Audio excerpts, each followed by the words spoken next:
Hey there, nomads of lore, maestros of mirth and mythology. I'm Jonathan. And I'm Sean. And together we are Mead and Mischief, your home away from no home. And if you remember all of that, you are a real one. You are an OG Mead Mischief fan. We love you. Let us know who you are in the comments. It's going to be a good show, probably.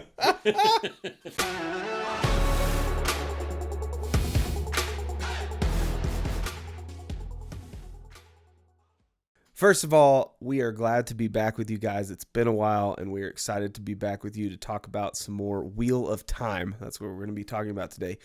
We've got the time codes in the description below. You can skip around, whatever you need to do. And spoiler level warning, basically, we're going to not be going past book 2, The Great Hunt. So if there's anything in The Great Hunt that you like, if you haven't read The Great Hunt, there's probably going to be some mild spoilers. Shouldn't be anything too bad.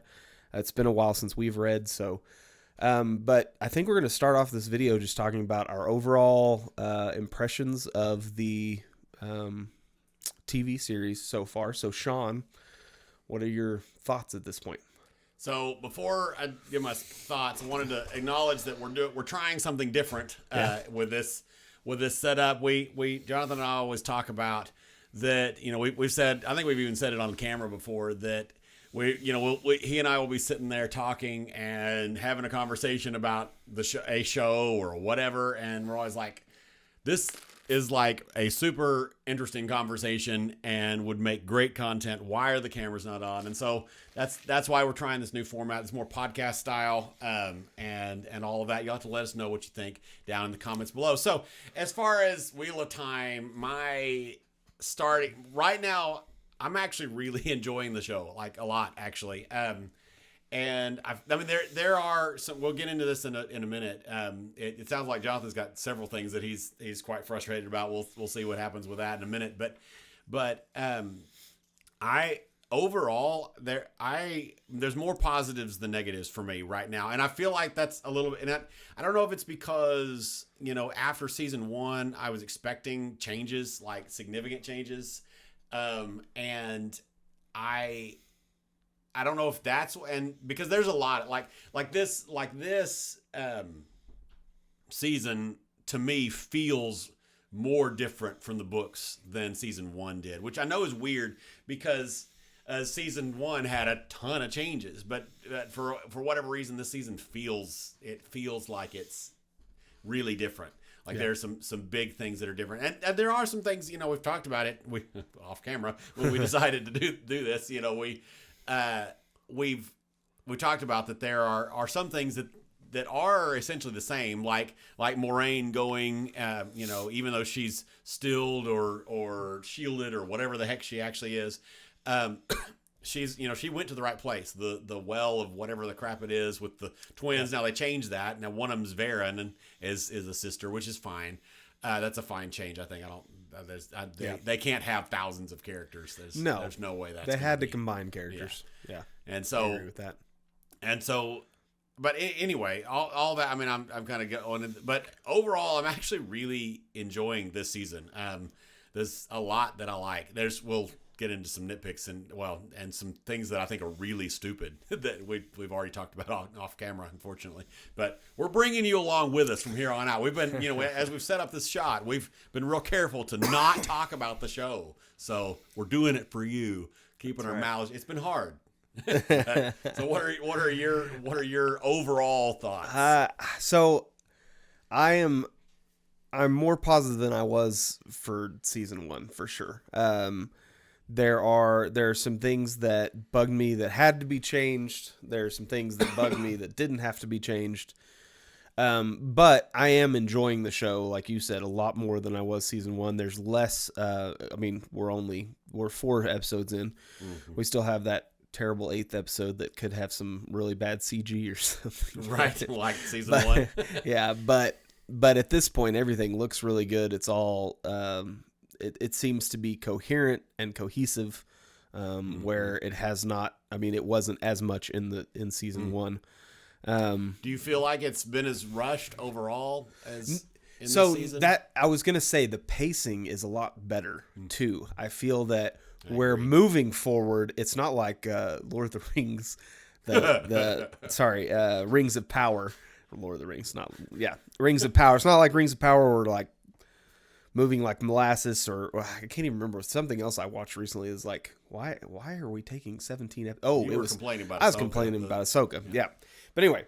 Which I'm also really enjoying. Totally different thing. But no, I'm liking the pacing. I'm liking the characters. I really like Ishamael. I think his character is really good. Yeah. And I'm excited to see where that goes. I'm also liking Selene at this point. I've got some question marks with Selene a little bit. I like how they're doing it, because in the book I feel like I almost immediately knew that she was bad. And because of the way they introed her, this is big spoilers, guys, for those of you that don't want to know things. But anyway, through book 2. But anyway, and episode 4. Yeah. Anyway, I felt like whenever I was reading through it, I immediately knew as soon as she came on the page, it's like, okay, this is somebody bad, probably a Forsaken or at least a dark friend. But in the show, it's like, oh, she's just some random girl that he's fallen into and whatever, and this interesting love. What would this be? A five-sided. I don't know, because there's triangle, but you add Egwene and. What are you talking? Yeah. Anyway, no, wait. You better be careful. Oh yeah, I guess that is like way spoilers. Sorry. Yeah. Well, you said the wrong name, so yeah, it's okay. I did. Well, no, I was intending. He was in love with Egwene exactly. in season 1. Exactly. And whatever. Yeah, so that's true. That's true. Anyway, there's lots of that. So it's to come, my fault. But Is what you're saying. No. Anyway, so I don't know. I'm liking the pacing. I'm liking where we're at currently. I'm interested to see how quickly it escalates to the war in the sky, the battle in the sky. You said book 2. I said book 2, and so and that that doesn't give a ton away, but I'm interested to see if hear a prophecy about that. We did early on, and I'm interested also to see how they do it and how well they do that as well. So far, how are you feeling about? Well, do we want to move on to more specific things? Yeah, that's my overall. Okay, how are you feeling about Perrin and how they're handling that so far? The dog stuff. I don't know. See, Perrin is a tricky character from the books and from whatever else because, and I was thinking about that with Perrin specifically because I mean this is kind of a book spoiler, not really, but kind of, because it doesn't really tell you anything, but there's 15 books, right? And so there are like 1 or 2 books where Perrin is like Robert Jordan forgot Perrin existed. And that's something that they're having to juggle, and they're not really having to add anything. I wouldn't say that they've necessarily added stuff for Perrin. I think it's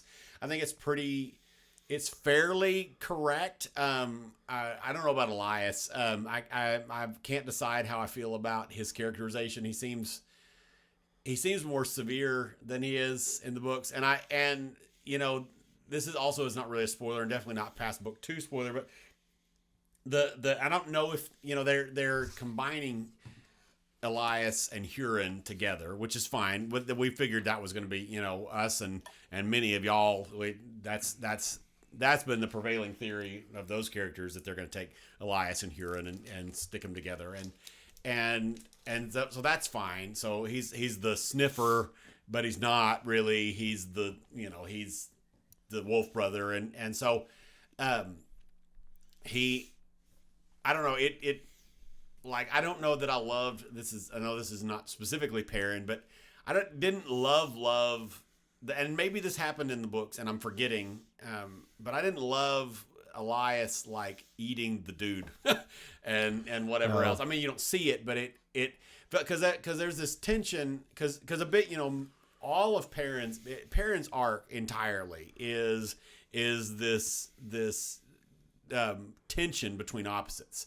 the gentle giant and this, and being powerful enough to kill people and then even with his wolf brother stuff, he's trying to just, he doesn't want to give in. And we see the character and we see the wolf brother essentially that's gone full feral wolf dude, one point, which we haven't seen. I don't know if they're going to bring that into the show or not. And if they don't bring that character in, maybe they're kind of letting Elias be that character. Be kind of the, like, this is what it could there's be a cautionary, I don't know. And so I don't know. I'm not absolutely hating what they're doing with Perrin. Perrin, of anything pacing wise, feels the most rushed. Yes. Like, it feels like we just keep kind of throwing Perrin crap in there, and it's just kind of. No, I agree. The like release of this is how we communicate, and then this is how we see things, and then this is like all of that happening felt very, very, very rushed. But I did like how they did the visuals on it. I can't quite tell what we're gonna do, what we're doing with that. Yeah, is he going like partially into the wolf dream? Say for now, whatever else is that, what it's that's been a question mark since season 1 of what we're gonna do with dream stuff. And we'll have to see a little bit as we continue. But the visuals as far as special effects, it did look cool. The deer thing was super neat. Super neat shot and all that stuff. Yeah. I do agree with you that I think the I guess intensity, the darkness of Elias is a lot darker than I feel he was. Well, because he was I distracted myself. I don't remember what I was, but because he was a warder, right? In the books. And so he doesn't right now in the show. He doesn't feel like there's any possible way he ever could have been. So I don't know if they're taking that part of his character out. I guess it would be okay if they did that. I think it loses some depth for the character, but he's also kind of a side character. So would it be okay if they did that? I don't know. I am not quite. Basically, I don't hate what they're doing with Perrin and Elias and all that stuff. I loved Hopper. That was great. That scene was tremendous. That was exactly awesome. That's exactly how I felt. But my jury's pretty way out on Perrin. I can't decide whether I'd like it or not. So that's. What about I guess I can start in on this one. My next thing I wanted to talk about was men, and how I am not liking men at this point. I don't know if it's a combination between Matt and Min. Matt's character, who they have portraying Matt, I actually like him pretty decently. I feel he's not as strong. Donal, right? That is his name? Donal Fed? Yeah. Whatever the crap his name is. Something. I feel he's not quite as strong as the original Matt, but they did a pretty good job with him and characterization and the things that he's doing on screen and the losing to men on the I don't know if they're playing Bones, like the dice game or what they're doing, but that whole thing was good. But Min's character and the whole weird side thing with Liandrin and what's going on with what happened with Moiraine before, I feel like they're adding, and I know they have to have something for Min to be doing, but I feel like they added some weirdness that I don't know. I don't know. I don't know if I like it. I guess I can say that. I don't know if I like it yet. How do you feel? So I think men specifically, I think it's fine. And Min and Matt is good. I mean, that, we get some things kind of that we see later in the book series, kind of earlier. We saw some of that in season 1 with some things. And I think that I like Min fine. And I don't mind Min and Matt together. That's good. They had to come up with something. They're going to have to come up with something to get Matt back, because the whole reason we had this weird, awkward Matt is leaving, I guess, something, they're all yelling at him, whatever, is because they lost, Barney Harris. Yeah. Or at least we assume that's true. Why? Because it was weird and awkward and a stupid scene. And so we assumed that they just were using some random footage and cutting crap in and, YOLO, here it is. And Not staying behind. Something is happening. Anyway, so they had to do something. And I definitely don't. I definitely like Liandrin with Matt is fine. I don't know. I don't know. Min is an interesting character in the books. Like she doesn't do a lot comparatively. Like I know you really love Min, and I do early on, but as the series progresses, she's kind of like an extra person, kind of. And I also think I also felt like in the book series that the coolest thing about Min, or the most interesting and unique thing about Min, of course, is her visions, right? And being able to see the pattern and all of that stuff, right? But I feel like we didn't get a lot, like not much came from that. And so I don't mind that Min's characters being fleshed out. I don't know how I feel about the Min and Liandrin connection. I mean, it kind of works, and that's kind of how I feel a little, and I have had to think about this a lot. And we've talked about this with season 1 too. It's one of the reasons why we've both said that, and I've said very strongly that I still think Wheel of Time is a better show and a better adaptation than Rings of Power is. And I think, even this season, with as much things as they've changed, because they've changed a lot. I feel like all the changes, including this stuff with Min and Liandrin, it still makes sense in the world. Like, and it makes sense, and like Liandrin being able to manipulate her with the promise of being like the Aes Sedai, leaving her the heck alone, because that's what all Min wants at the beginning of, and whatever. And so, well, most of the time, actually, now I say at the beginning, I mean, that's pretty much true of her throughout. And so that makes sense for her character. I don't know if I love it from a storytelling and changing standpoint. I don't know. I don't know. So something that just came to mind and would put our spoiler alert way higher, but we can talk about it. We'll put a spoiler tag. We might throw this at the end of the video or something. But I just had the thought that this puts a spoiler till like all the books is to be safe. No, I don't remember when it is that they shield him, put him in a box. That's 6. Yeah. Yeah. So that, we'll put it on the screen. Yeah. Anyway. Continue. So I just had the thought that this may be kind of building to that, like her untrust of, like, obviously she already has something going on with Moiraine that happened, and then Liandrin. And so I'm assuming, and by the way she acts around Liandrin's kind of got her thumb on her already, and it's not like she's willingly like doing all this stuff. So it may be building towards like the ultimate backstab twist that they have whenever all the Aes Sedai come after Rand and put him in a box and she can't do anything about it, kind of thing. It also brings an interesting kind of almost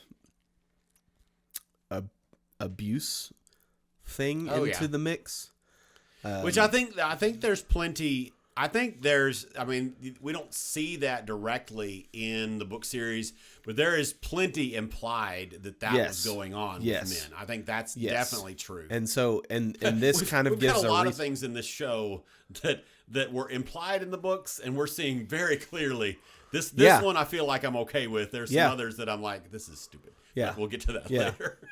No, anyway, I don't know. So I think I agree more with you than I said at the beginning. I like her character and where she's at. I don't know if I like the Liandrin thing, but now that I think about it, is really good. I think no, I love Min. Solid. Love the way that she's being played, and now that I'm thinking about that interaction between the two of them, it kind of makes that a little bit more okay for me. The next thing that popped into my head, and we can go wherever you want to go, but was the Seanchan. Visually, they were impactful at the end of season 1. So before we go to Seanchan, because what I'm going to say kind of ties into One Piece that goes with the Seanchan later. So my least favorite, we've talked about this. This is something we've talked about off camera before. But the thing that really frustrates me in this season is really stupid, in my opinion, and it's just like I was hoping that they were going to fix it, but clearly we're not going to fix it. So here it is. So in episode 8. The episode which shall not be named. No, actually, I actually like certain parts of that episode better than some people do. I like the Rand and Ishamael scenes. I think that's really solid. But I've talked about that in the past. We don't have to dredge that up here. But most everything else though in that episode, it's like dumb. And so one of the dumbest things about episode 8, amidst the other dumb things, was all the fake out deaths, right? So we get Nynaeve is dead. Oh, just kidding, she's not. And this and all the other things. And so when we left Loyal and we left Uno, they're dead for all intents and purposes, right? Yeah. They've both been stabbed and it looks like they're dying. They're clearly pretty much mortally wounded. And then we get to episode 1 of season 2, and oh look, there's Loyal. Not a dadgum word is said about it. It's like, okay, he's there. And then there's Uno. Yeah. Not a dadgum word is said. I was like, I mean, because it was already dumb that we get these fake out deaths, and then this is like, it felt like a slap in the face and just like it's stupid. It's literally the worst possible way to handle it too. It's like, okay, we're gonna fake out death. Well, yeah, everybody hated the fake out deaths. Let's pretend like they never happened. Yeah, exactly. Let's we showed you those in that episode, but that was a mistake in editing. So exactly, those were just supposed to be cut. We didn't mean to. They fought, won. They're still alive. Everything's good. It's fine. Yeah. It's fine. Totally fine. Yeah. So where this leads into the Seanchan is, so Uno, he's fine, right? He's fine. Yeah. Everything's great. It's fine. No big deal. He's fine. He was stabbed, bleeding to death, dying, clearly about to die. He's fine. No big deal. Now he's back cracking jokes. Wonderful dude. And then he gets his face smashed in with a spike. Horribly, so, and here's the thing, here's the frustrating thing about that. Rafe has talked about the showrunner, in case you don't know, Rafe Judkins is the showrunner. He's talked about how he wants to have in the show, he wants to have some surprises for fans of the books. That's great. I'm fine with that within reason, as long as it fits in the universe, fits in, whatever else. I'm okay with that. Like, that can be okay. That can be fine, right? Yeah. But, excuse me. But, anyway, so that, like, Uno dying that early and in that terrible of a way, that would have been okay. It would have been horrific and it would have been sad. I mean, it is sad, right? I mean, everybody loves Uno, right? Yeah. So it's still sad, but all the mistakes from season 1 with this fake out death and him popping up and he's fine. And I think that's part of why they made him die so brutally. Is there's no question. Dude is He's dead. Yeah, there's no coming back dead. From this. Yeah. And it's also to show how terrible. We're showing lots of ways how horrible the Seanchan are. Yeah. So what do you think about that? All of that before move on to something else that annoys me with the Seanchan. Yeah. So I completely agree. I hadn't even thought about it in that light, as far as him coming back from the dead and then immediately basically dying. And I just thought, I was like, wait, what? We're gonna miss out on X, Y, and Z from the future. I mean, I'm not gonna spoil anything, but there's several really cool things that we have with that character. He's a great character. Yeah. And so okay, I'll give you, it's a surprise and whatever, it could have been fine, but how much more impactful would it have been if he had done something before that, like anything? Saved somebody, done something impactful, and then it's like, I mean. Because only the book people care about that character right now. Exactly. Exactly. He's just a side character that just got his face blown off. Some random dude that's making random jokes nobody gets. I feel like we did that scene for Game of Thrones fans. Like that's, I mean, it's just like, let's just make it as, and then there was other scenes where we did not make it brutal at all. And I was like, what is, like, there's such a disparity between like how brutal I thought the Ogiers are and all this stuff. Well, I think that was like, not Ogiers, the Trollocs.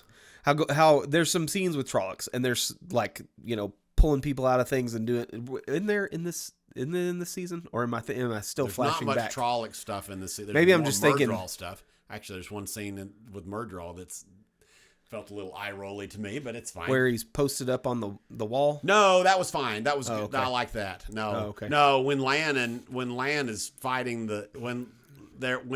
when all these people are fighting like 5 Murdral or whatever the crap that it is, like a whole bunch of Like, yeah, there's like the 3 Murdral are like so nerfed in the show. It's not even funny. It's like it just takes a warder. Yeah, and then it takes a half a warder, a regular warder, and some and lady. Aes Sedai. Yeah, and I mean, it's fine, I guess. It's TV. That's old. I mean, that's been a problem with TV and movies. That your heroes are powerful when they need to be and weak when they.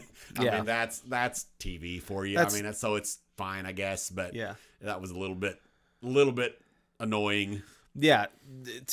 Back to what I was talking about earlier is I'm just trying to say that there's like a lot of disparity between and there's a scene that I'm not remembering exactly what it was, but in episode 1 or 2 where there's some intense violence happening, but there's not intensity in the violence. You give it what I'm saying. Like there's not somebody getting their face smashed. There's not gore. There's not gore and blood and guts. And then we have this face into I don't know.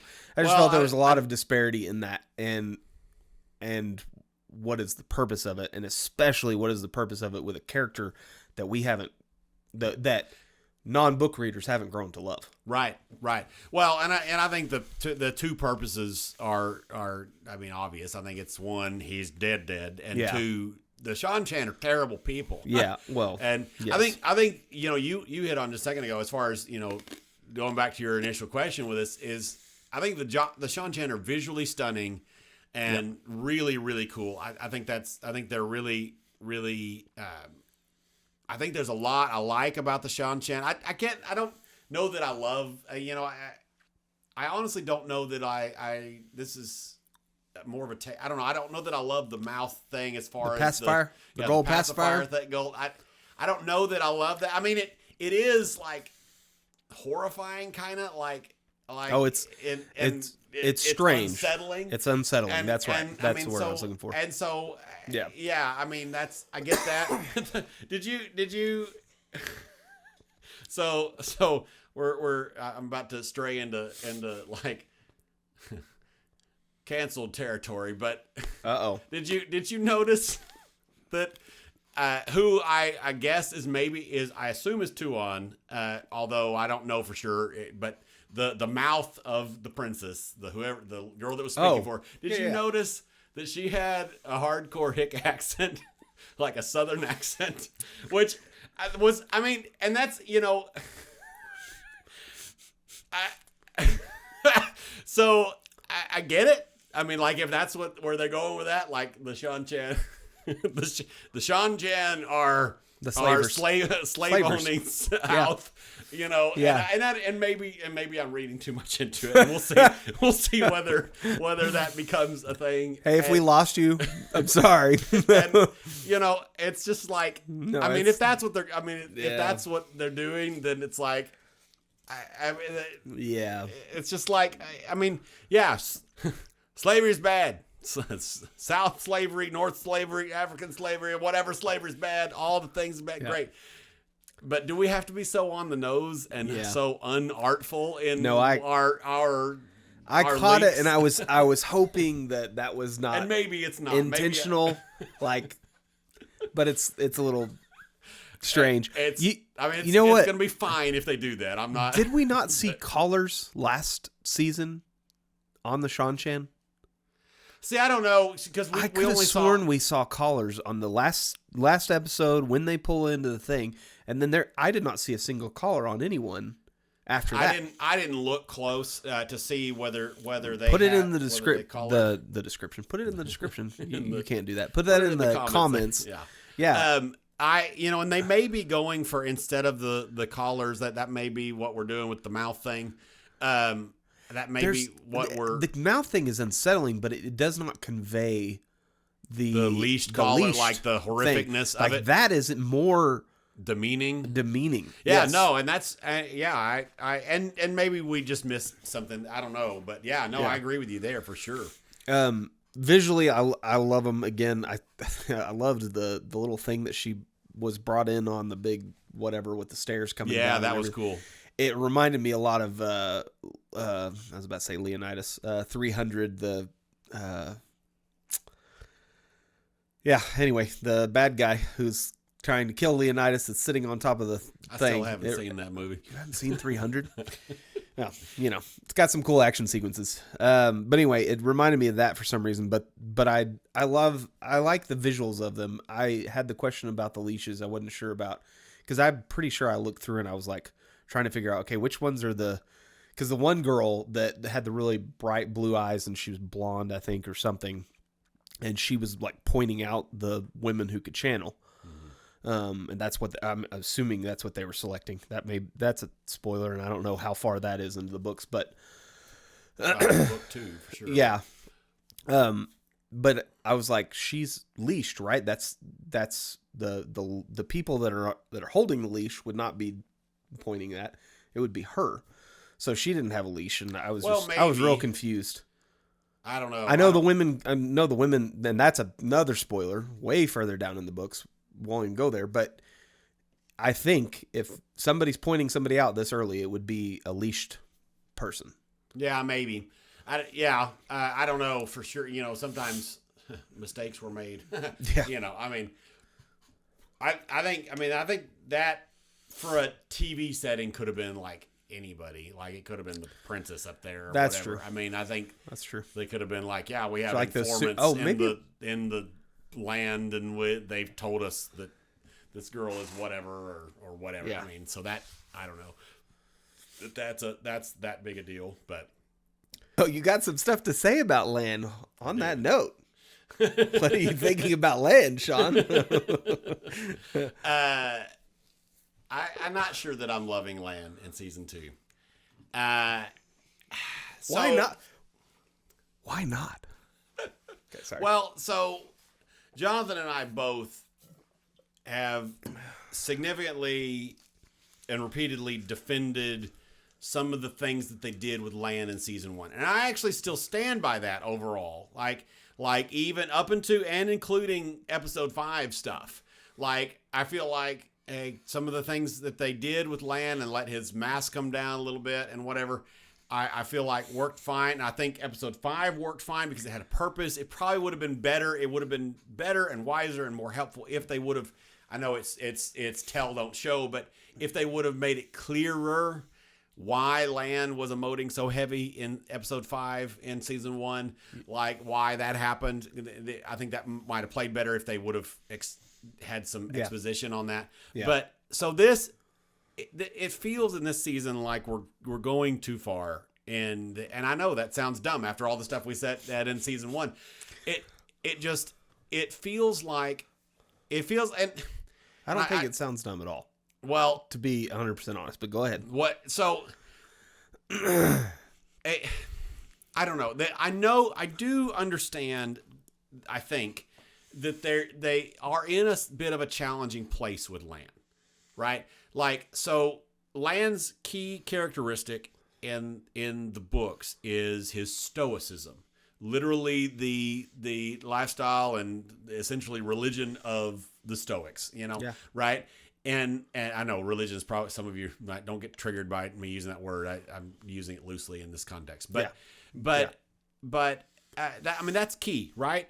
And so I think there's a couple of things going on there. I think on the one hand, I think that the showrunners / writers don't actually understand what Stoicism is. like what it is like what that philosophy is. That's probably a better word than religion. There you go. So I don't know that they really understand it, for one thing. And for another thing, it's kind of hard to film in a way, right? Because you brought this point up heavily, actually, is if somebody's just going to stand there stone faced the whole time, they're boring. Yeah. Right? Yeah.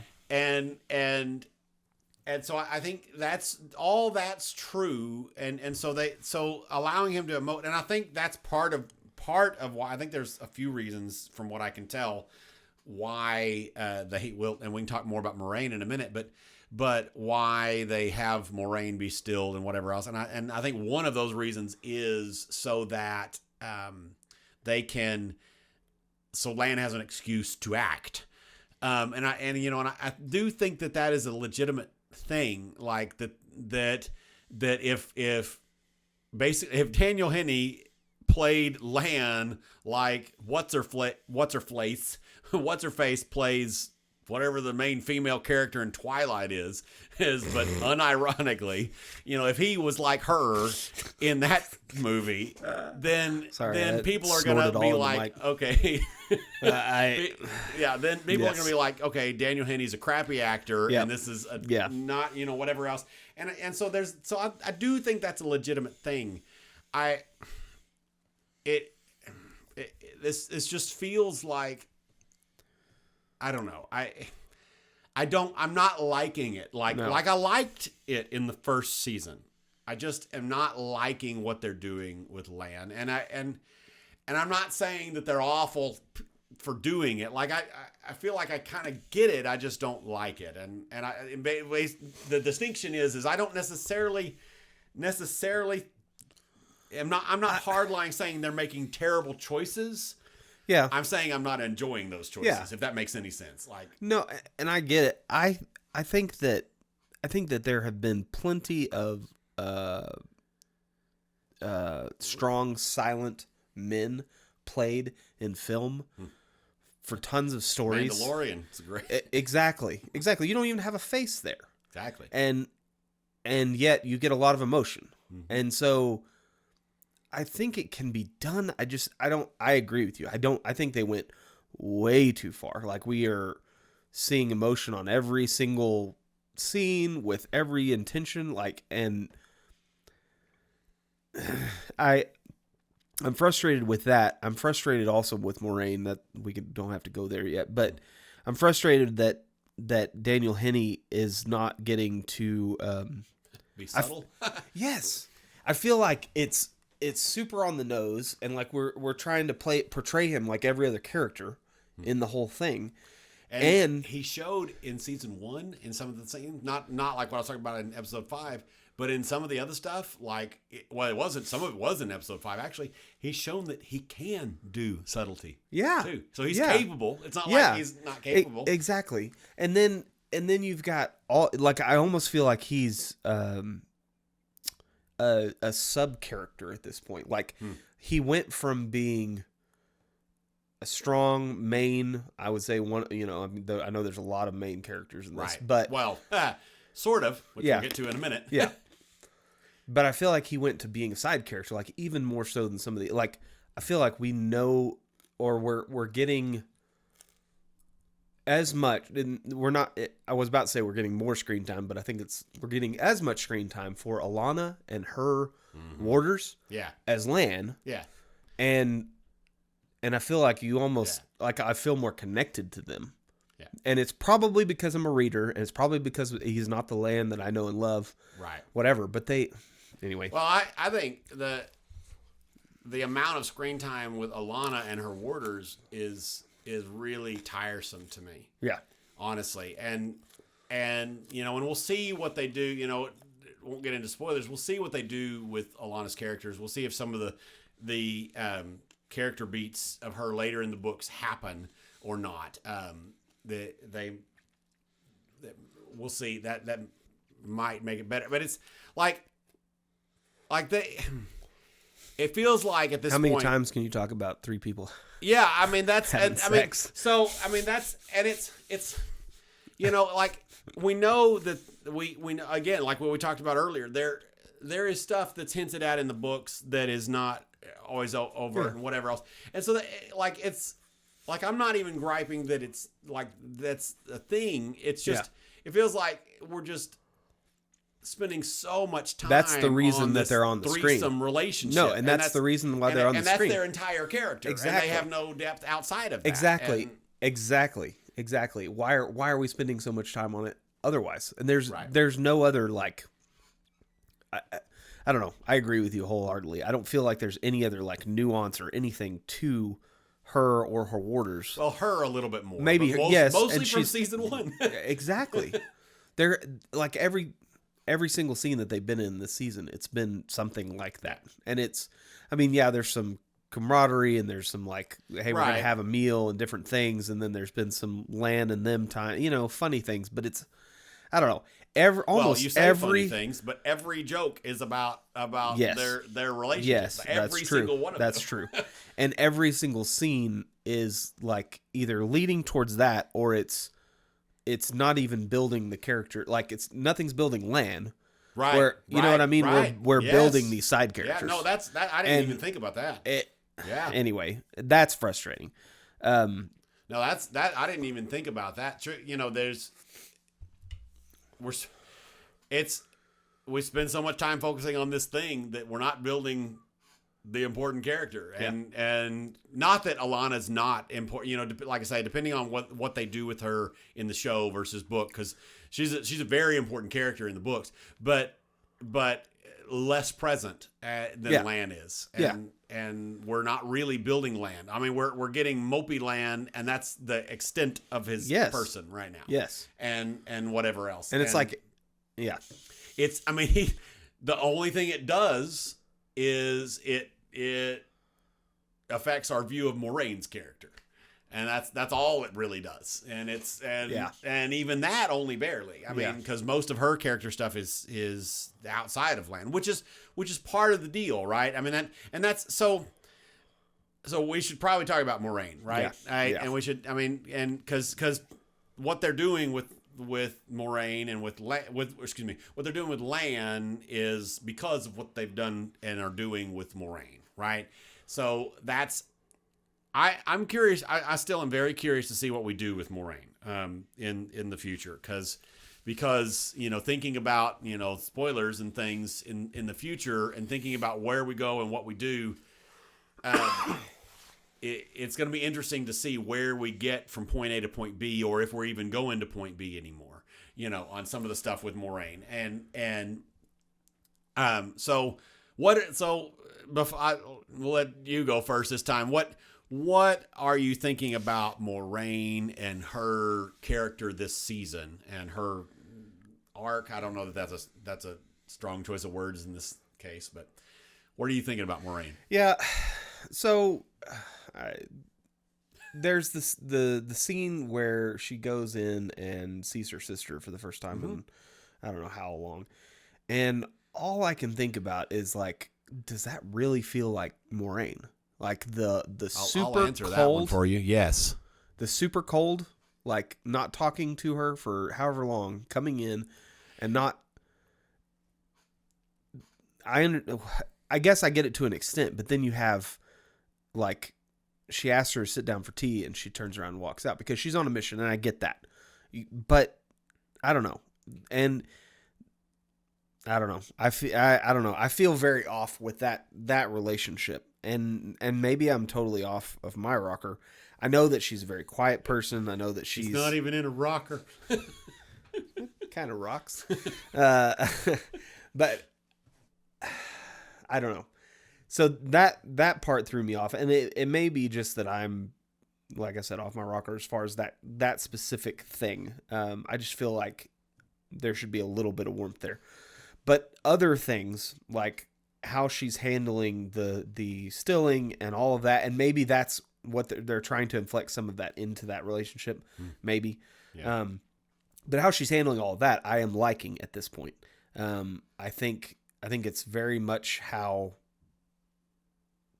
future people that get stilled, I'm not going to say any names because I'm trying not to spoil things. Yeah. I think it's very much how I saw those people acting as well. And I think it fits with an Aes Sedai just in general getting stilled. And it shows us, like, whatever. Daniel, going back to Lan, he still is weird as far as how that happened. Like his whole, their explanation of, right. she kept our bond masked for so long that I'm just used to it. That's well, and like I was confused.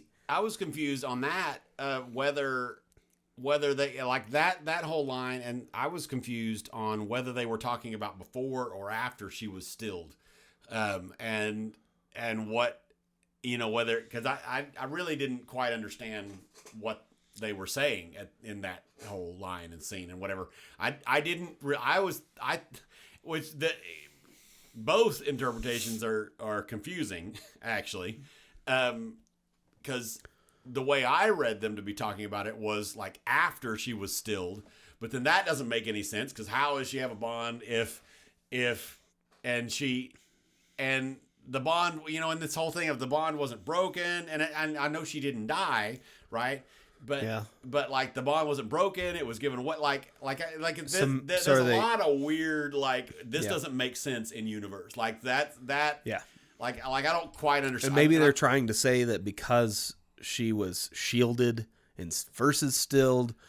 That may be spoilers, but anyway, like if shielded versus stilled is why he's acting like he is, or stilled versus dead. Even yeah, I guess that's true. I mean, that's what, so that's kind of how I read it. Like that's why he didn't go friggin' bonkers and go berserk. He didn't do the berserk thing like we saw in episode 5. And I thought the explanation for that was, well, it's because she's stilled or shielded or whatever she is.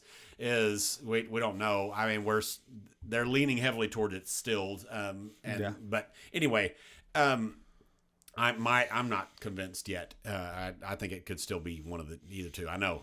Y'all all disagree with me. It's fine. If I'm right, though, I'm gonna get all of you.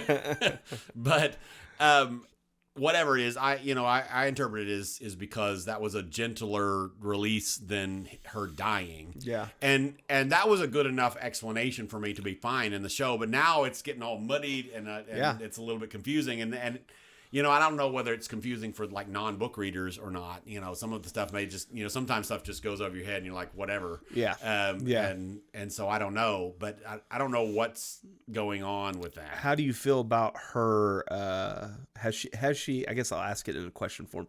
Has she learned her lesson with Rand in her interactions? So, learned her lesson with Rand. What lesson was she learning? She treats Rand a certain way for a long time in the books. And right. Then well, we haven't seen that at all. We haven't seen that interaction in the show. That's exactly so.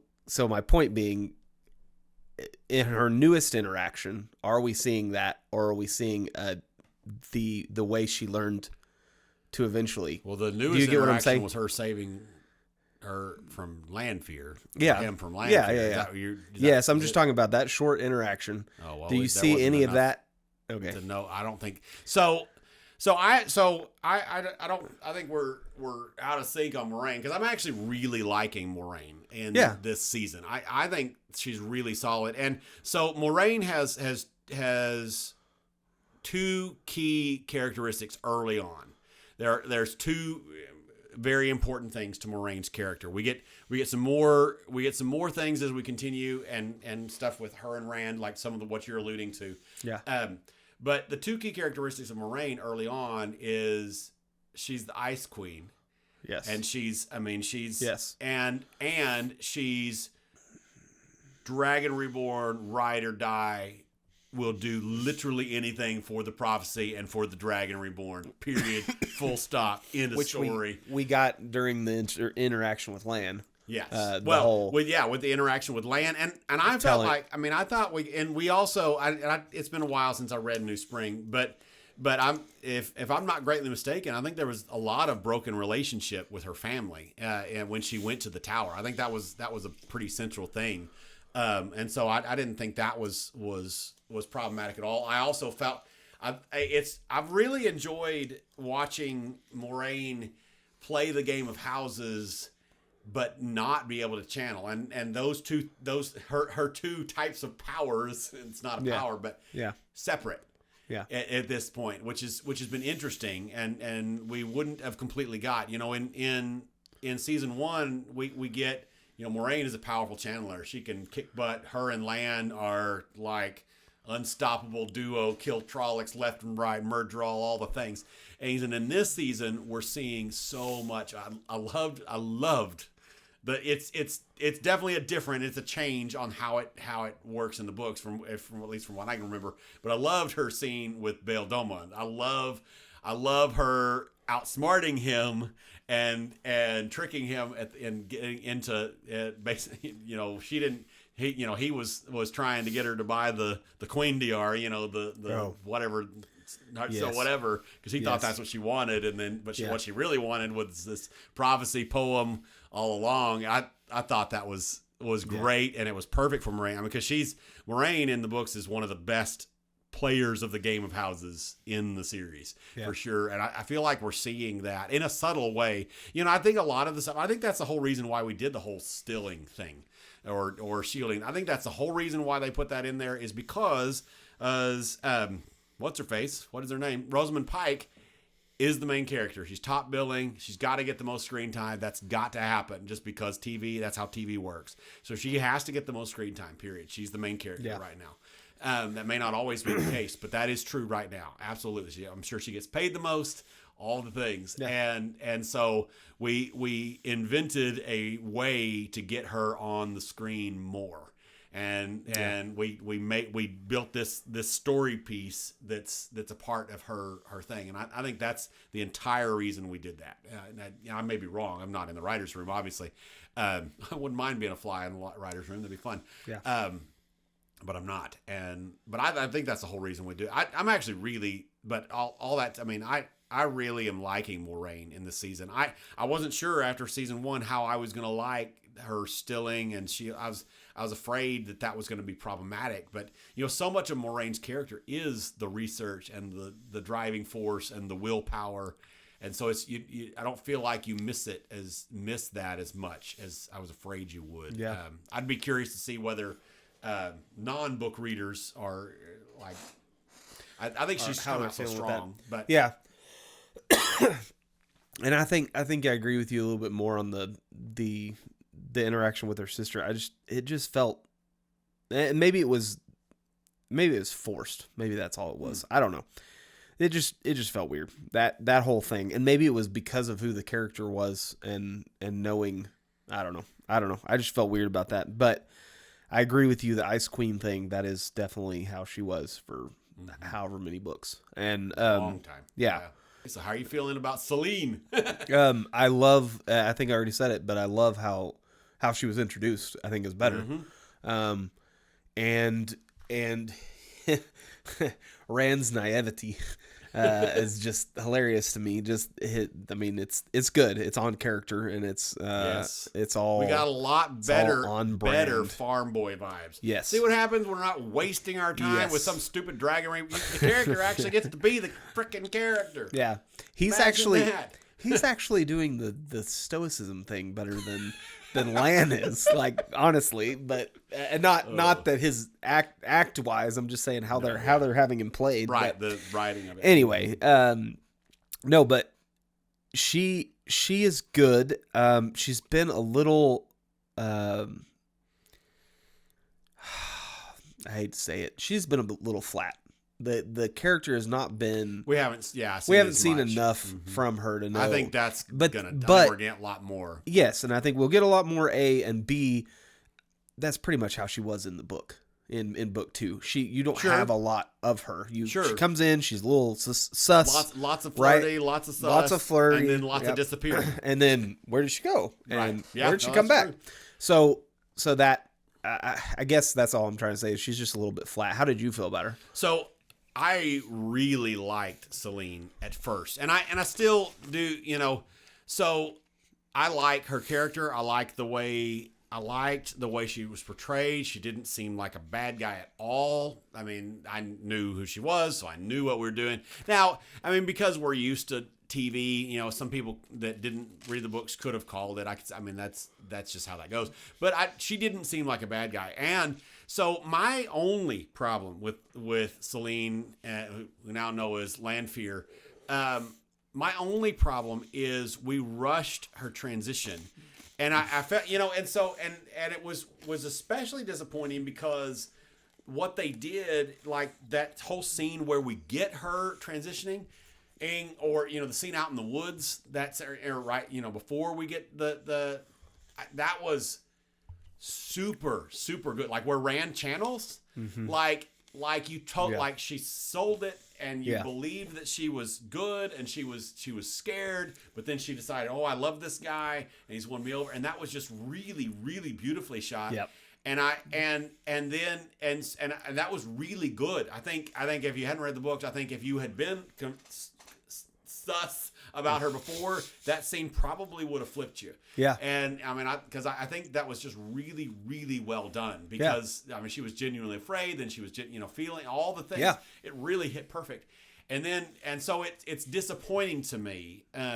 The reveal was so quick. We get the reveal in that same episode. I wish we would have hung on to that a little bit longer, and because we would have, I mean, like you said, in the books, it was a little bit more. I mean, like we said spoilers to the book too. So we meet her in some mystical off-world thing that we don't understand what the heck is happening. Something's happening. She's trying to get him to come back. She's killing some ugly monster beast thing, whatever the heck it was. She's like, please take me out of here. Exactly. And so, I mean, she felt more suspicious in the book, and so that's true. It's funny because see, and it's a different thing a little bit, and we didn't have as many characters interweaved in it, but it, they did this. They wasted all this time in season 1 with this dragon. Who's the dragon reborn? Who is it? Is it actually Nynaeve? Oh my gosh, no, she's Goku. And whatever else, and we did all that, and that was done really piss poorly, in my opinion. That was done awfully. And then they did this, which is kind of the same thing. Is she good? Is she bad? Who is this person? Yep. And they did it really well, but we didn't get as much time with the done really well. And so, I mean, I'm still liking it, and I think we're going to get lots of great stuff from her in the future, and I'm excited about moving forward. But I was sad that we didn't get... No, I wish they had, because you didn't have much connection between the two of them at all. It was a flat relationship that was just strictly very hormone, very intimate, lustful, whatever.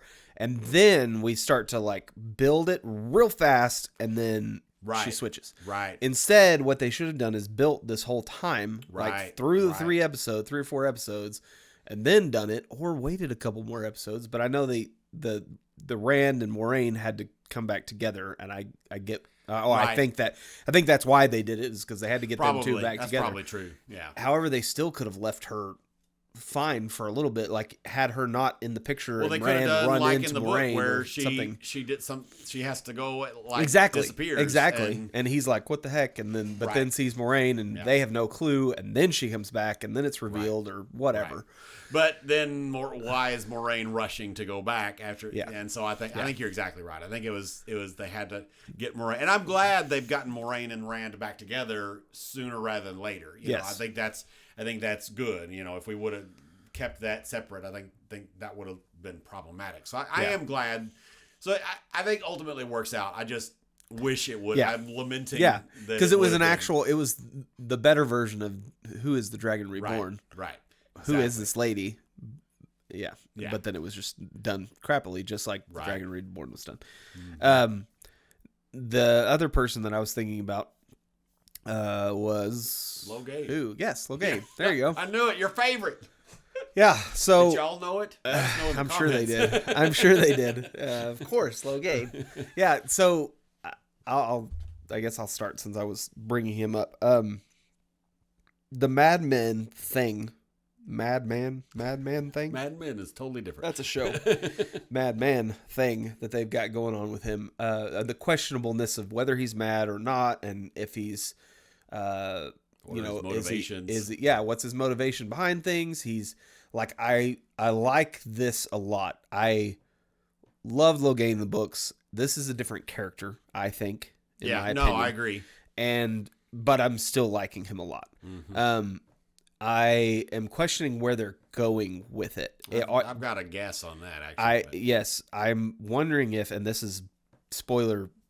Well, I won't say the spoiler. It doesn't have to be spoiler, yeah. But do they turn him into that character at the end? Right. Do they? Well, Oh no, I didn't You know even what think I'm- about turning that's- him into another character. I was just thinking they were using him as a stopgap for another character, but I don't know. I mean, maybe. I don't think so. I don't think. That's I hope they don't. So, sorry, we're talking in code.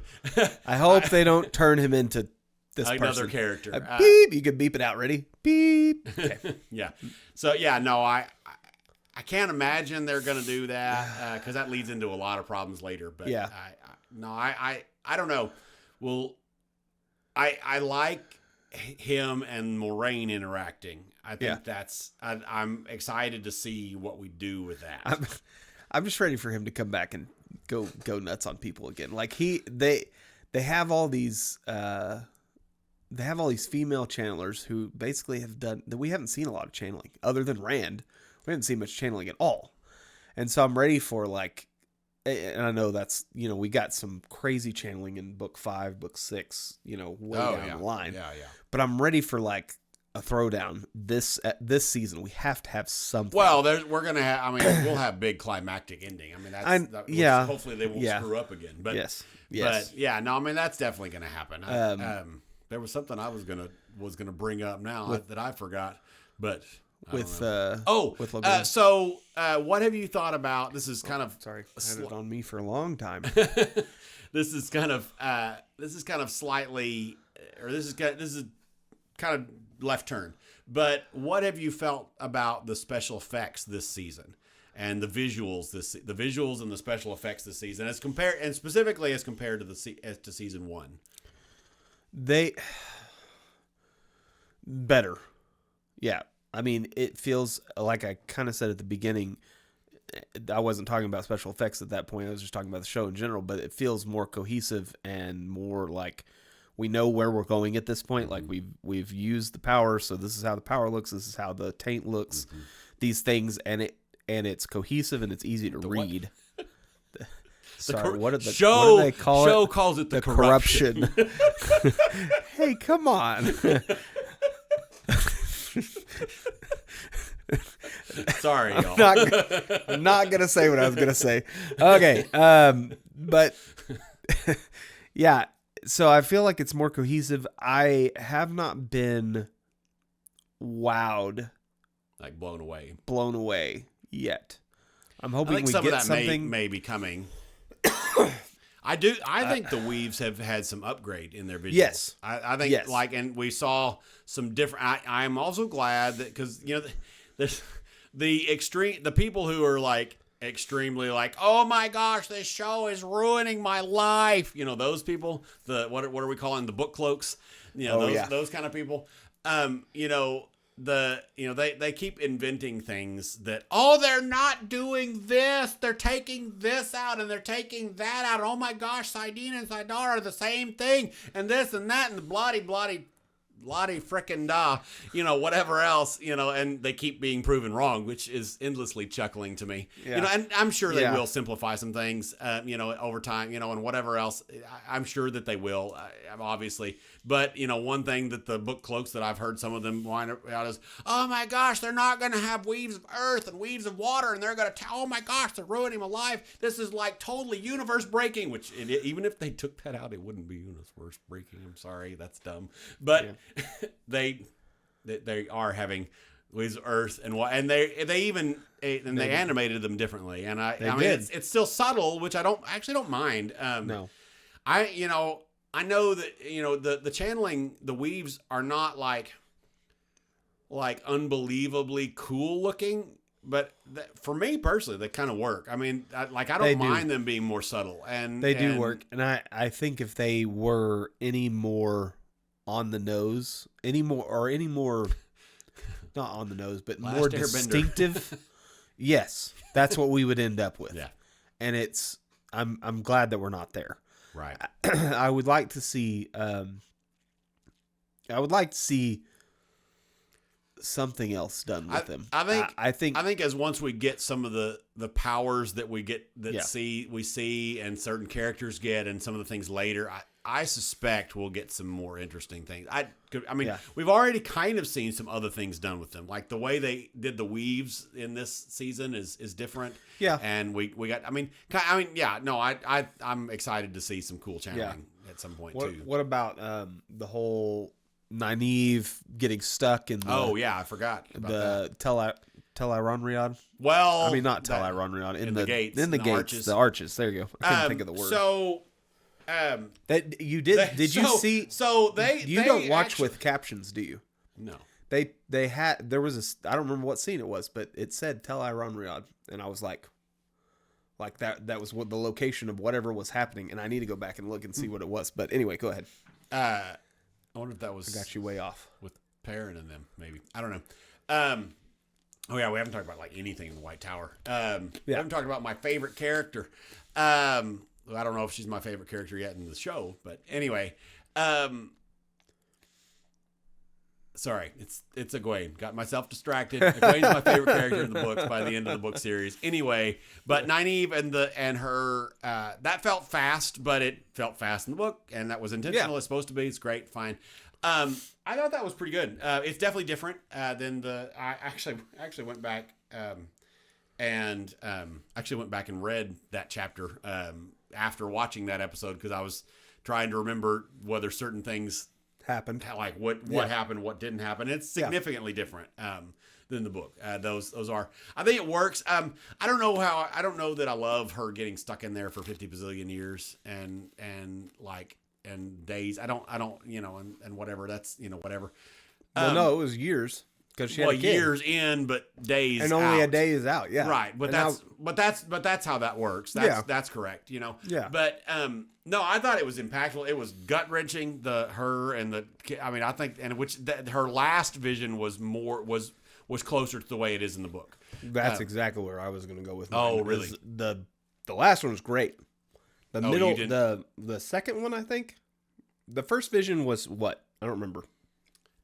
One of them was where she was in the first vision was one. Second where one was with her parents were dying Tam, or whatever. Right? Second vision was Tam. Yes. And I was like, well, what is the impact? I mean, I get like it's tying her to the wisdom side of things. Yeah. Well, her feeling her having like to leave and feeling like she let them down. Yeah, I get that, but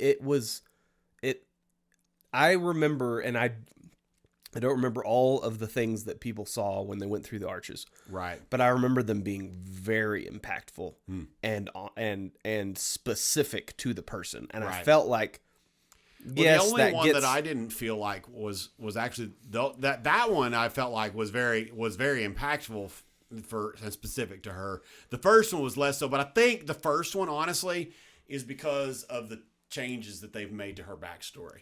And I think that's why the first one existed the way it did. I think, and I don't know, I guess she was failing her parents, I guess.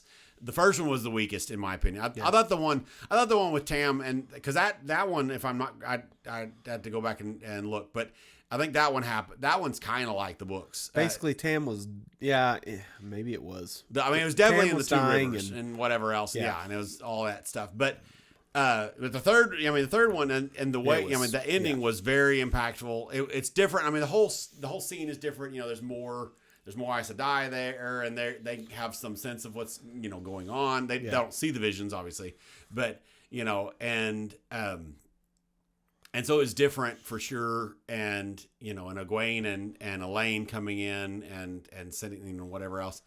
I thought it was solid. I thought it was pretty good overall. I mean, it was very, very impactful and very. I mean, it was especially the ending and all that stuff. I mean, her running out with the child and then that going away. All that was. And actually, they actually got me on the show because it's like we said, it's been a while since we've read the books, but I thought, oh my gosh, we're changing everything.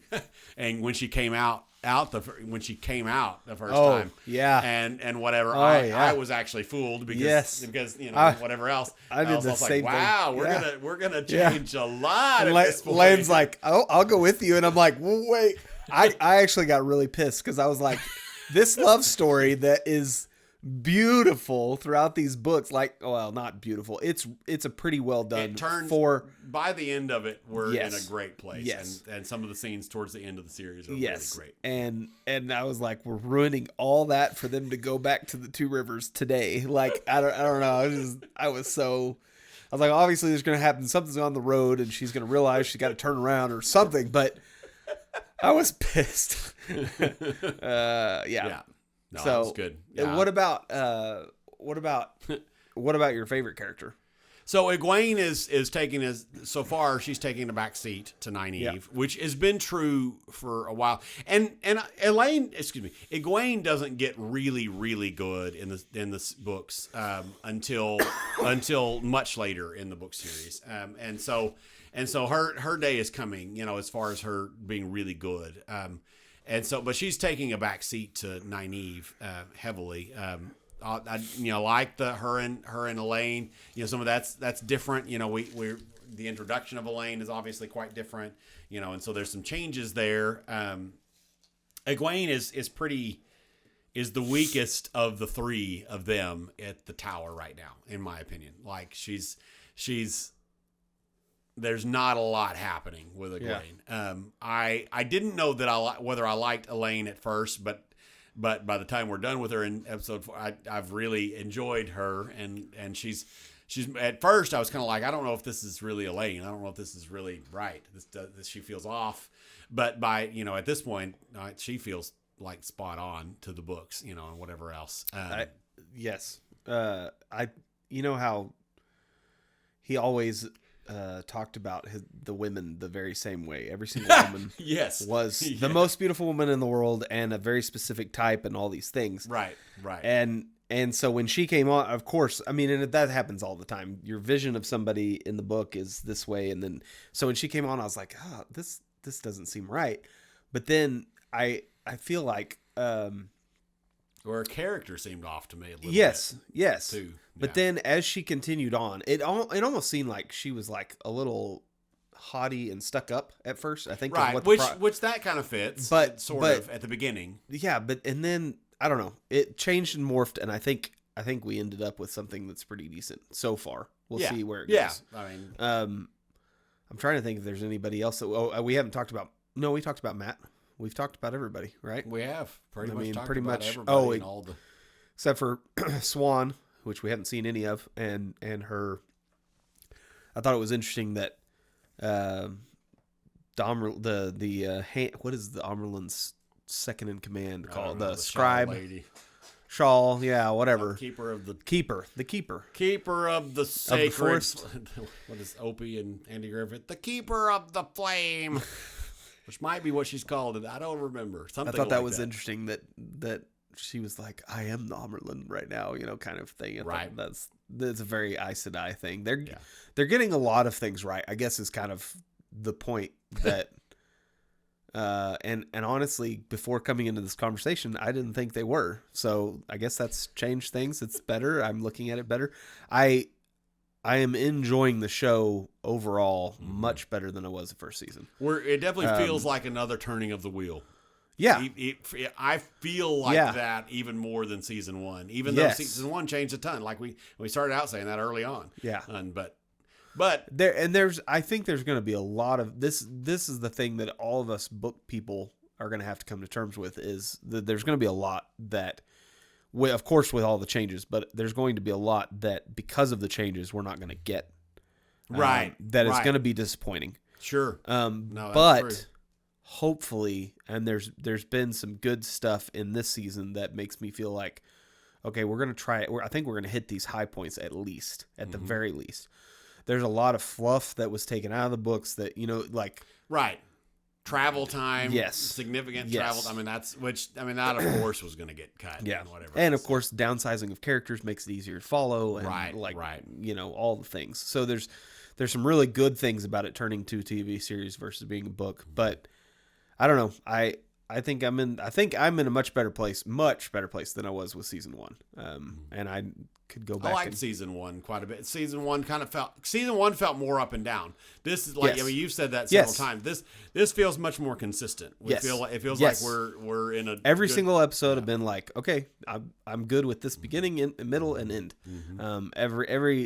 All the other seasons, I remember like episode 1 is like, oh, what are we doing? And then episode 2 was, oh, this is crap. I don't remember specifics, but I remember doing that the whole time. Like, this is crap. Oh, this is maybe okay. Oh, this is crap. Oh, maybe Right. this is okay. And we're not there. So at least we're in a better place at this point. And I mean, like the fake out deaths and then people coming. I mean, that significantly irritated me, and it didn't ruin that episode. I mean, the fact that I was very irritated by that, and I still really enjoyed that. I mean, because like in Rings of Power, there was some stuff that that really made me mad, and the entire episode was like ruined. I'm done with this. There's so many things that are just screwed up, but I don't feel that way in this show. Even though there have been some irritations, I feel really good overall. Yeah. And I'm glad. Yeah. What do you guys think? Exactly. Are you enjoying the show? How do you like the overall? new format? Did that work for you? This show? Yeah, exactly. And we're definitely. I think the plan is we're going to come back and kind of do an episode recap every week. It's not going to be as intense or as long as this for sure, and it's not going to be like we did last time where we have 17 videos per episode or anything like that. We just don't have the time or the bandwidth at this point. But yeah, we wanted to come back and visit with you guys about it and see what y'all are thinking. So let us know in the comments. We'll see you next time.